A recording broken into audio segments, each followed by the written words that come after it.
Hello, everyone, and welcome to Coast to Coast. Happy New Year. I'm Lou McCurry. I'm a Senior Technology Specialist here at Microsoft, and it's good to be back. Bo, how are you? Hey, Lou. It's good to be back as well. So just to introduce myself again, because probably everyone's forgotten because we haven't recorded for a couple of months. I'm Bo Fall. I'm a technology specialist based out of Perth, Western Australia. I guess had a really good break over Christmas and New Year's. Keen to get back into it. I've had plenty of people, both internal and external to Microsoft, asking us when Coast to Coast is coming back. So it's a good time to get started. Yeah, I've had lots of requests for more music. So you got some at the head of the show. It's my 80s synth pop mashup. So enjoy. There'll be more. We've got lots happening, especially in this episode, Bo. What have we got coming up? And should I say, who do we have coming up? Yeah, so on this session of Coast to Coast, we have our special guest, Farah Chamseddine. So she's a senior cloud solution architect at Microsoft, and we're going to have a discussion about governance, risk, and compliance in the cloud. So it's great to have you on, Farah. Did you want to introduce yourself? Of course. Thank you, Bo. Hi, Lou. Thank you for having me. My name is Farah Chamseddine. I'm a security cloud solution architect at Microsoft within our customer success unit. I'm very excited about our topic today, governance, risk, and compliance in the cloud. Been in this space in the GRC field for maybe 8 to 10 years before moving to security architecture. So always love talking about these two topics. You've been at Microsoft for that whole time? No, joined Microsoft in 2020. But before that, I've been mostly working in kind of consulting roles around governance, risk, and compliance, of course, all around security, information security, IT security, cybersecurity. However, that's good. I know our teams have done some work together as well, so you've been really helpful in some of my interactions with customers. So great and welcome. Well, long overdue welcome, but welcome to the show anyway. Thank you again. Bo, anything new and interesting to talk about for this session? Yeah, I guess there's a couple of announcements I wanted to quickly touch on. So Microsoft Privacy Management has now become or been rebranded as Microsoft Priva. So that's same with the underlying solution. So Priva Privacy Risk Management and Priva Subject Rights Requests. So when you go ahead and you're trying to configure some of that stuff and you see Priva in the console, that's what it's speaking about. The other thing I wanted to mention is we've got a free modern work and security skills bootcamp coming up. It starts on the 28th of February. I'll put a link to where the registration and some more details are within the video, but both me and Lou are presenting. So make sure you get across if it interests you, particularly if you enjoy watching us here. Thanks for reminding me. When are we doing that? One of the days after the 28th. We'll talk later.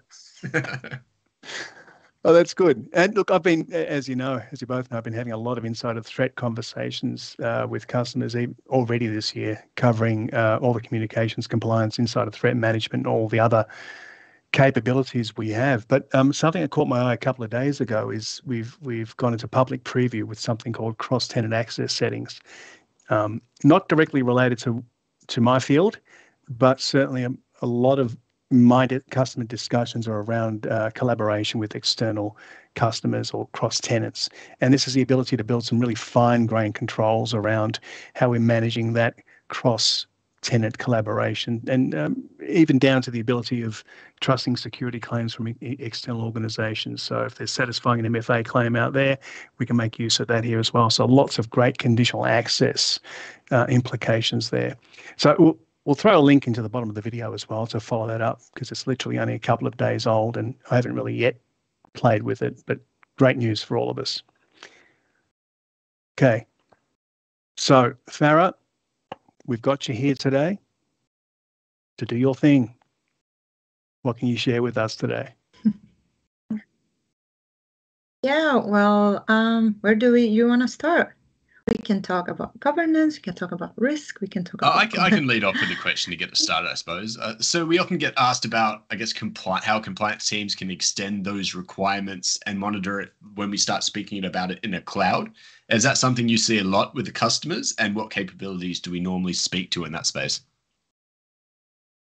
Yeah, of course. Honestly, again, because I've been working in that space for some time and a lot around kind of people and process and bringing the right teams to kind of understand the compliance posture for organizations. On a daily basis, I'm fascinated by, the capabilities that we have in the cloud that we can leverage specifically to meet our compliance requirements. So I usually like to talk to different teams and say, whether rather than getting your kind of like on-prem requirements and compliance requirements from traditional environments and try to extend that to and address these requirements the same way in the cloud, is actually leverage what is already in the cloud, the capabilities, the built-in functionality, as well as the automation, how much we can scale the deployment of our controls. So I'll start there and get familiar with the capabilities there and how powerful they are,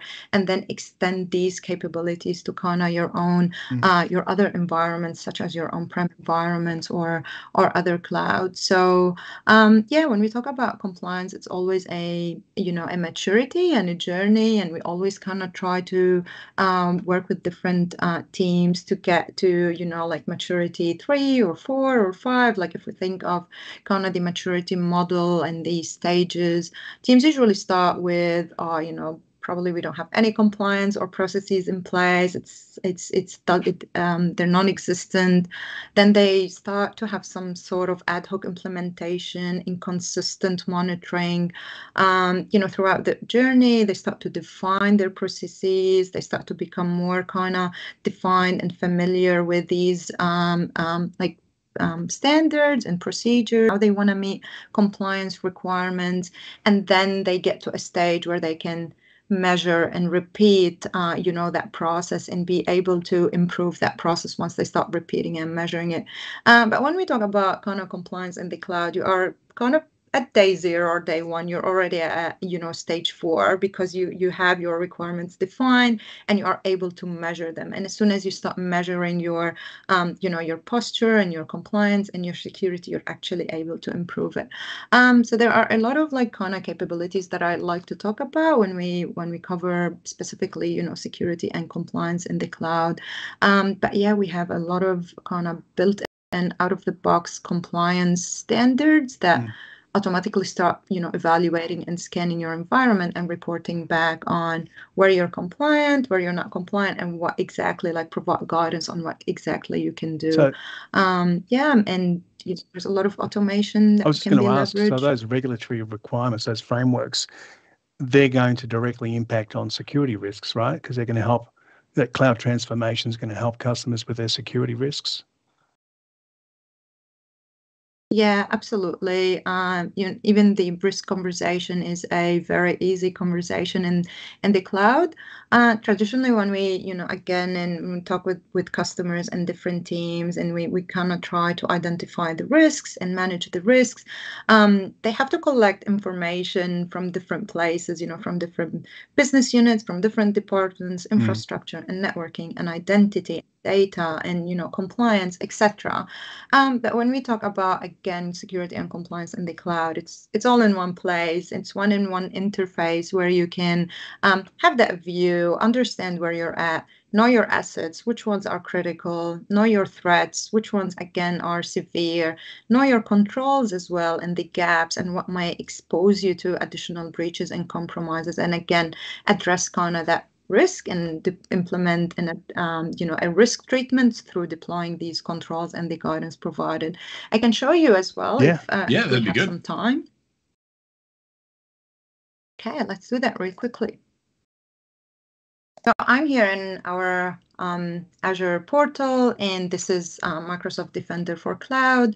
The first thing we can see is, we have a secure score, we have regulatory compliance, all the topics we've been talking about today. So, you can't get lost, you can't get, overwhelmed or kind of lose your way to get here. So if you are in governance, in risk, in compliance, in security management architecture, this is the first place that I would probably recommend to go to.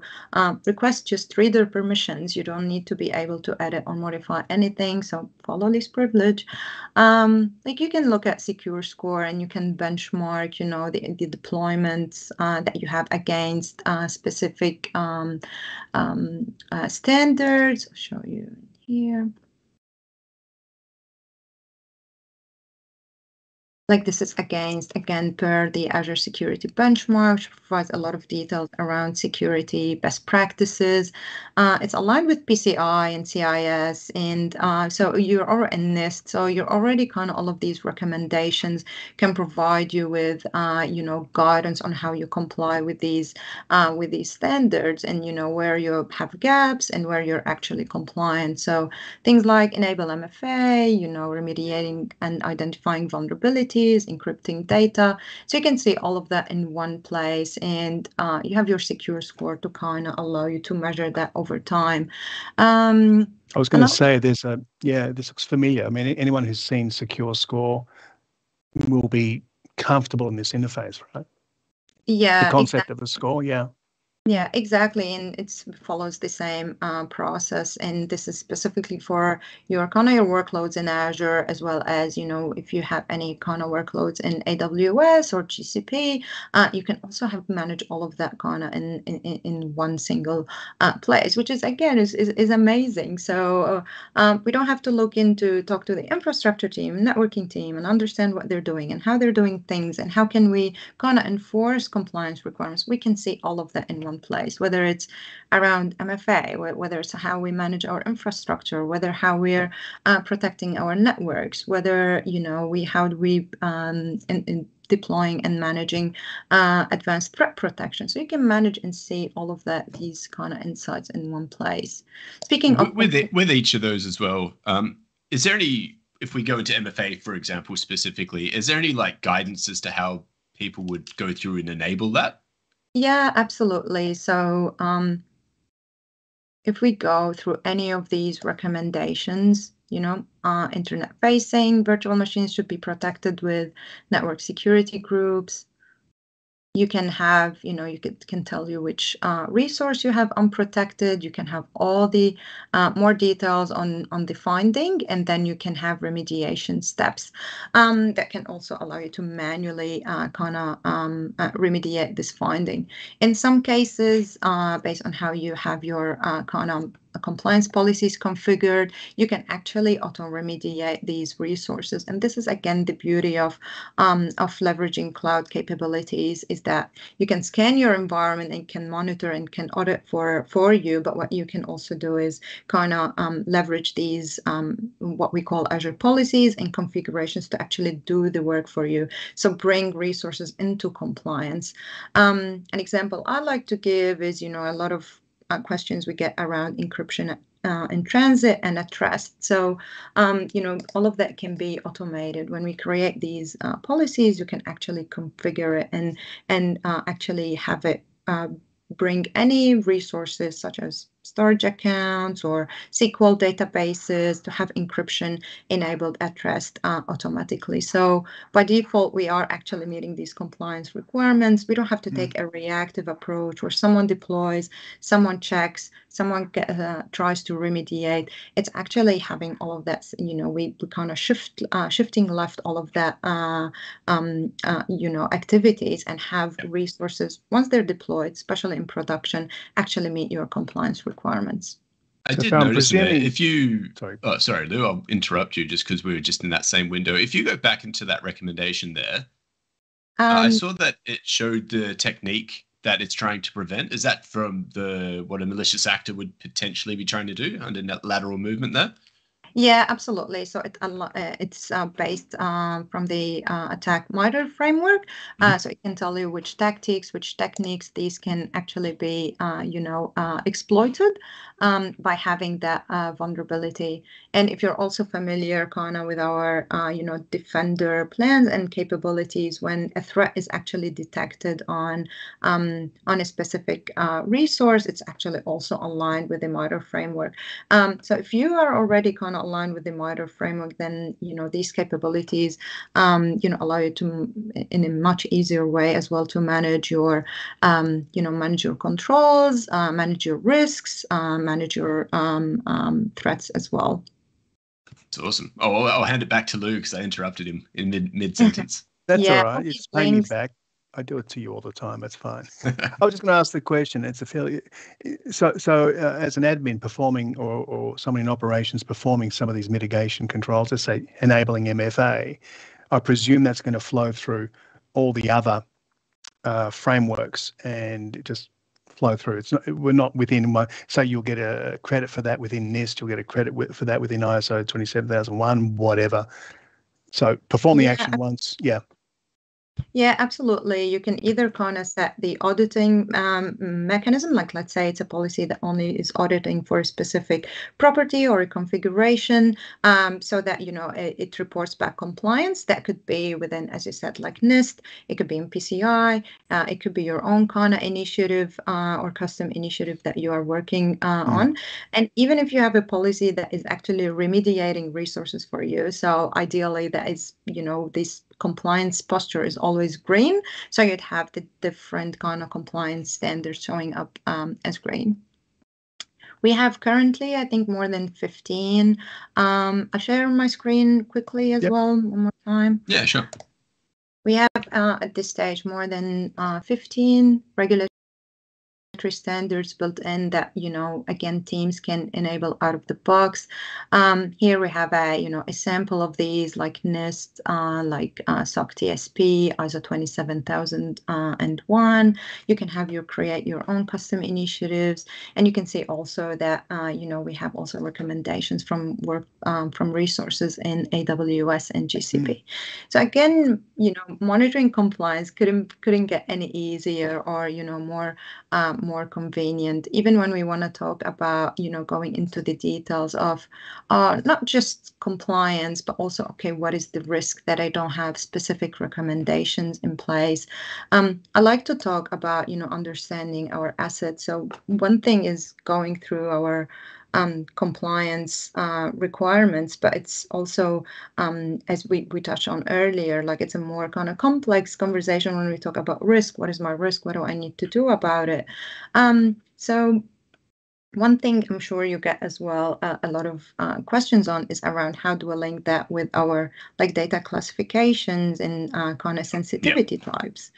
Yeah, all the time. Yeah, and this is kind of some new integration with Azure Purview, which again I'm very excited about. Is we can see all of these recommendations and we can see all of these compliance violations and we see all of these incidents, but how do we actually prioritize all of that? So we can actually prioritize based on our classification type of information. So I look here at classifications. I can pick specific information types like credit cards or, PII. I can look into labels. You can see I have like secret kind of resources. And I know then probably maybe I want to prioritize these highly sensitive information. I can see a number of recommendations, again, that can help me reduce the risk.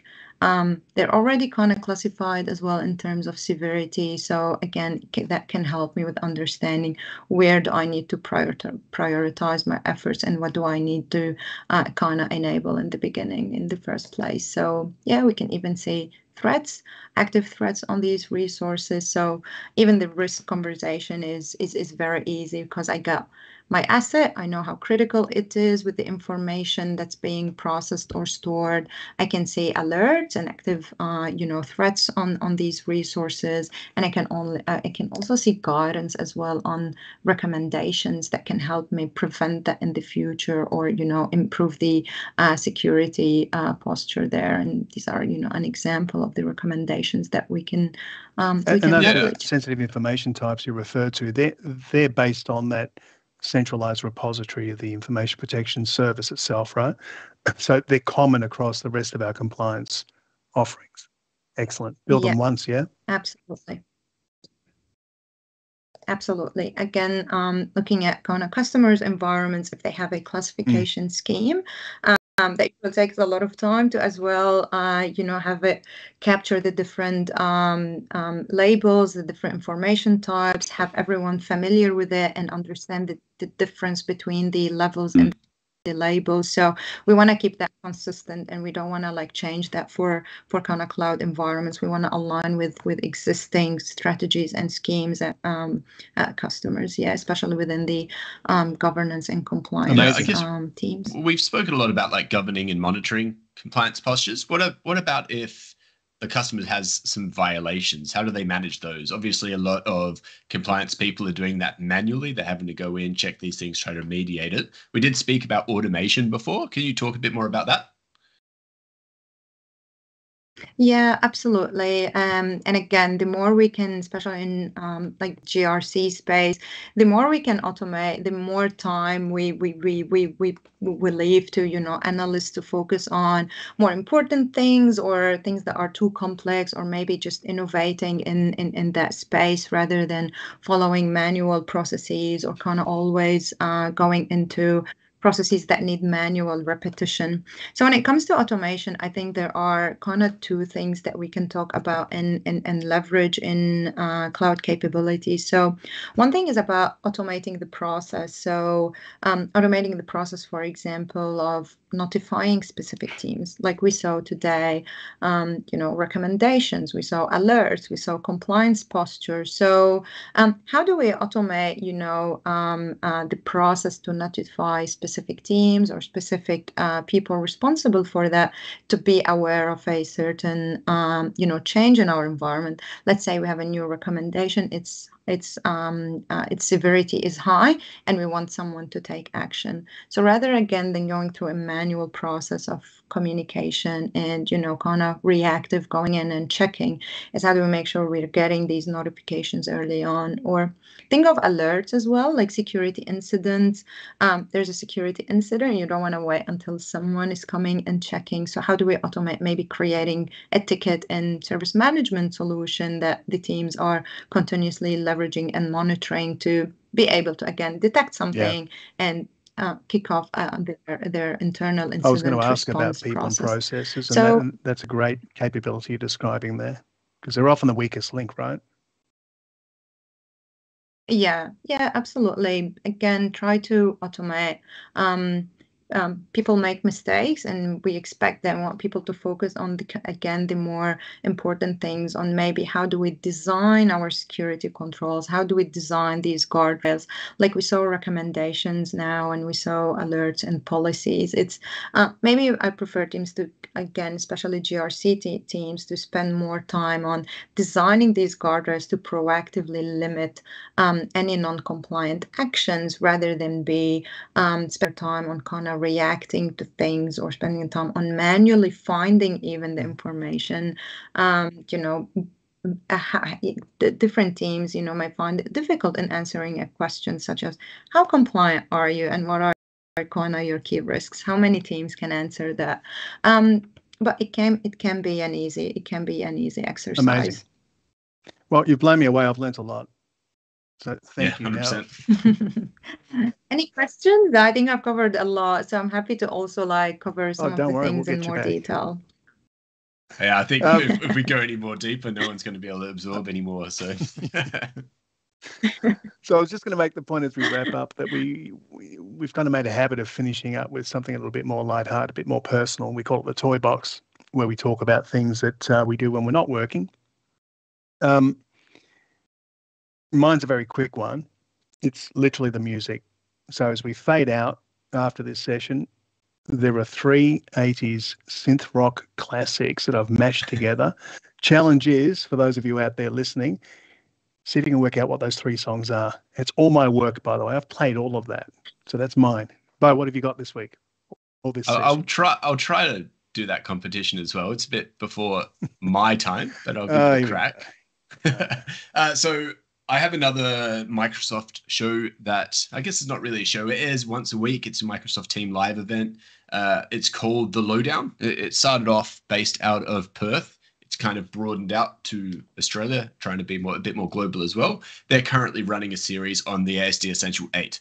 So if you're if you need to implement it, if you're interested in it, if you think it's coming down the track and you want to know what those controls look like, make sure you tune into that. It runs every Wednesday morning, Perth time, a bit later over East, obviously, but I'll put the link to that and to the LinkedIn page that reflects it in the description of this video as well. So if you want to jump in there, give them a bit of support. They're putting a lot of effort in. That ASD Essential 8 is really useful. It has a lot of prescriptive guidance. They're bringing in technical specialists, cloud solutions architects, program managers to speak about it and how to implement these controls. So make sure you tune in. And I think I'll kick over to Farah to run us through hers that we kind of put her on the spot for. Yeah. I think what I've been doing outside of work, especially during COVID, it's not, we don't have really a lot of options. I've been actually working on creating these pretty plants and jars, which have been keeping me busy, and hopefully provide them and give them to friends and neighbors. And if you were in Brisbane, guys, you would have on as well. Definitely teaching me a lot of. No, so that's just a succulent, and it's just. What's the point of it? I've got some tomatoes I'll show you next time. I'm kidding. It's amazing. Yeah, that would be great. Yeah, teaching me a lot of patience.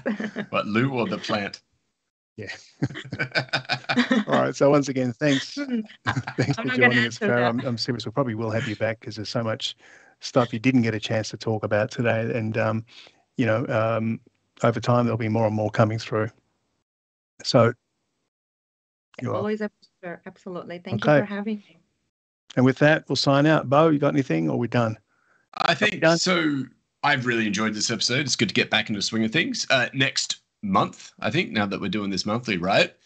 We're going to be talking about insider risk management, and we're going to have Waleed El Morsi on as our guest next time. So he is a principal program manager at Microsoft, I believe. So look forward to that. Insider risk management is a massive thing that we're talking about to people all the time. I get a lot of questions. I've written some articles on it. It's that popular. So yeah, feel free to join us next time and we can go over that and have a bit of fun. Awesome. See you later, everyone. All right. Thanks, everyone. 3 songs.